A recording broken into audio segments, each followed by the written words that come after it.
All right, and this is going to be a little bit of a different thing that you guys haven't really seen on this channel before, but this is going to be my thoughts on what happened in this past E3. Nintendo held a championship tournament match which lasted quite a while, but the last two runners-up was Cosmo and John Numbers, and it was pretty awesome to see these two go at it in Super Mario Maker, and seeing how crazy it was for them to be figuring out all these difficult levels and playing them over and over again, just trying to figure them out quickly. But in the end, it was John Numbers that came out on top, just beating Cosmo as they came out to the end right there. And it was just very exciting. I've never actually watched a Nintendo tournament. So yeah, this was a first for me and I enjoyed the hell out of it. Okay, there's a new Xbox controller that's hitting the shelves, and yeah, it kind of reminds me a lot about those SCUF controllers. You know those guys? They're still producing a lot of great modded controllers for all consoles, really, and those triggers on the back kind of remind me of that controller. However, Xbox takes it a step further by allowing you to pretty much take apart the controller and switch out different pieces of it. If you don't like the D-pad, you can switch it out to something else. If you don't like the thumbsticks, you can pop those off and pop on something else. And of course, if you don't like the triggers, those new triggers on the back, you can take those off as well. So yeah, the only problem is it's $150. Yeah, that's gonna be a hard sell. Most people aren't used to paying more than $30, maybe even $50 for a controller, and Xbox or Microsoft wants $150 for this new controller. I don't know about this one at all. There's gonna be a new Final Fantasy VII HD remake. I'm not that excited about it, however. I can see why a lot of fans, hardcore fans of the Final Fantasy VII franchise would be the Final Fantasy VII game would be extremely excited about the fact that they no longer have to be stuck with those ugly ass polygons from the original game, and they're actually gonna get some real up-to-date graphics to experience that story. The story is amazing, and Final Fantasy VII was the very first Final Fantasy that I ever actually saw anyone playing. When I first was introduced to the series, this was the game that I saw my friends playing. They actually went as far as to bring the console to the school to play on one of our little off days we had that our teacher allowed us to do that. So I can see the excitement, but I'm just not that excited about this. But I'm pretty sure it's gonna be awesome. I can't wait to see the gameplay from it, because I am definitely a huge fan of Final Fantasy VII Advent Children, the CGI movie that was done oh so long ago, and I definitely have on a DVD here in my collection as well. Shenmue 3.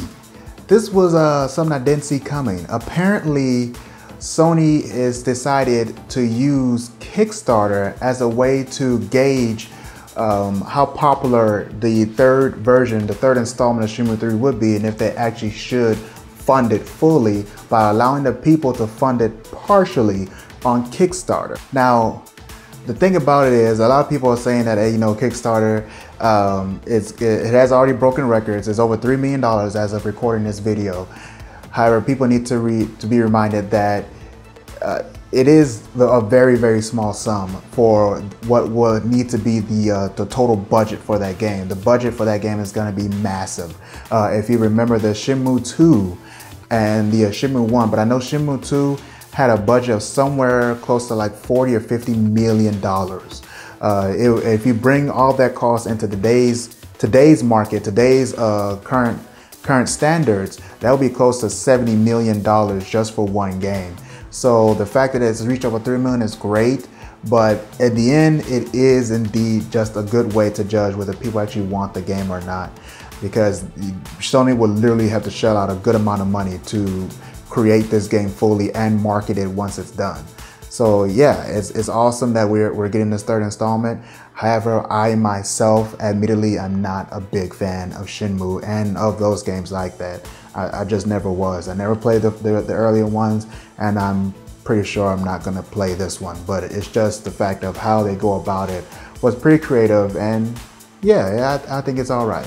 Now on to my highlights, or my fave highlights from the PC gaming show, which was a first at E3. AMD released their new line of video cards. We now have the Fury X and the Fury X Nano, which was revealed on stage. And we also have something very interesting for our Micro ATX and Mini ITX, I think that's it, fans, and of course the HGPC people as well. We have AMD's Project Quantum. Project Quantum is a whole PC made to look great in your living room or wherever you play your games at. And it's in this small form factor is a dual Fiji card, a dual Fury X. And that is pretty crazy. I believe they call it the Fury X2 or something like that. And this little bitty system, thanks to the miracle of high bandwidth memory, now houses that video card in just very small form factor. So I thought that was amazing. And of course it is 4K capable, like all the cards that are currently coming out for AMD's new lineup is going to be 4K capable and capable of DX12 as well. Capable of DX12. DX12 compatible. I, for one, am very excited about this new lineup. I currently have AMD cards in my computer, even though they're aging and getting on my nerves. They're the 7970s and 7950 in Crossfire. So yeah, I'm definitely looking to upgrade. So this new lineup is music to my ears. Unfortunately, I'm not exactly sure if it's music to my wallet, but that's a whole nother discussion. Lionhead Studios is bringing us yet another addition to the Fable series, and we now have Fable Legends. Fable Legends will be a huge MMO RPG game, much like the previous series, but in this case, you're gonna have a much better graphics, tons of new mechanics and things that Lionhead Studios was displaying, and it looks to be a very fun MMO that I think I'm going to be checking out myself when it's ready to actually push out here. I've already signed up for the beta for Windows 10, even before I actually have a Windows 10 PC. I don't even have Windows 10 on my machine right now. I have Windows 7, so I guess I have to work on that as well before they send me an email telling me that the beta is actually ready. I hope I get in. So yeah, I'm quite excited about it. I hope it's going to turn out to be pretty awesome, and I'm pretty sure you should probably be checking it out as well if you're an MMO fan. Now for my fave trailers from E3. Doom. This trailer was action-packed, fast-paced, and it actually didn't seem as scary as the previous Doom. It looks like they're going more for the gore in this case, and there wasn't a whole lot of dark areas in the trailer that from what I could see.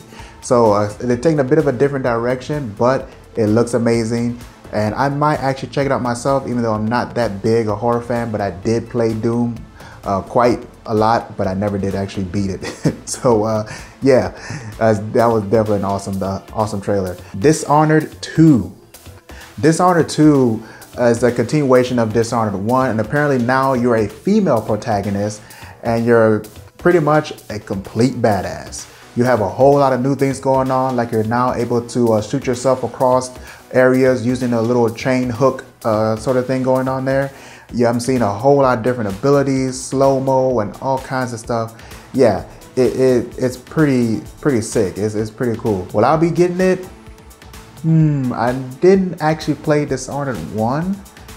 I think I'm probably gonna have to grab that now, play it a bit, and I probably will go ahead and be checking out Dishonored 2. Need for Speed. I am a huge fan of the Need for Speed franchise and Need for Speed series. So yeah, this trailer definitely appealed to me. I'm only hoping that it's not as annoying as Most Wanted was. When I got like halfway through that list of people I'm supposed to be racing against, things got quite difficult for me, I found, and I pretty much just rage quit and didn't go back. so yeah, but let's hope, cross my fingers for that I'll do a little better this time and have a little more patience. And of course, we can't forget about Fallout 4. Bethesda opens the vault for us once again, and this time we're gonna go back, a prequel to what happened before Fallout 3. So we're gonna see things before the bomb landed, and then how life was immediately afterwards. And our main protagonist, or the guy you're playing as, apparently had a family that he loved and was taken care of before then. Then the nuke hit. Then he was by himself, and all he had was a dog. So yeah, let's just hope I don't get lost in side quests like I did in Fallout 3, which pretty much I played like hours and hours of it, but never ended up actually finishing the story because I was just caught up in so many side quests. So yeah, I'm gonna actually try to get through this this new installment whenever it comes out. And yeah, it should be pretty neat. It seems to be like it's gonna be even bigger, like a even bigger world than Fallout 3 was. So yeah, can't wait. All right, that was all the things I wanted to talk about for E3 that is currently going on or currently ending. Probably today or tomorrow. It was going on all week. When you guys see this video, it'll pretty much already be done. But there was a whole lot that went on. Please go ahead and jump on your YouTube and punch in the E3 coverage. You can go to YouTube's official E3 channel, which is also being used to promote the YouTube gaming network or gaming channel that's supposed to start this summer. So in the next couple months here.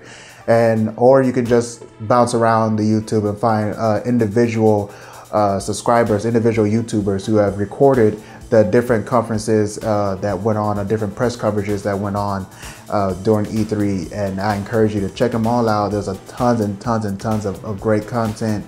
A lot of focus was put on Oculus Rift, so there's a lot of coverage going on with that. Virtual reality is taking another leap forward as Oculus is now in its final stage and just about ready to be shipped.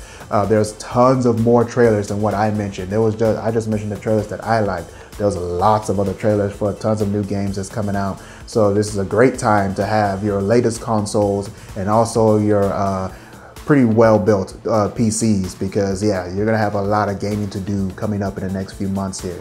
So I hope you guys enjoyed the video. You guys have a good one. Bye.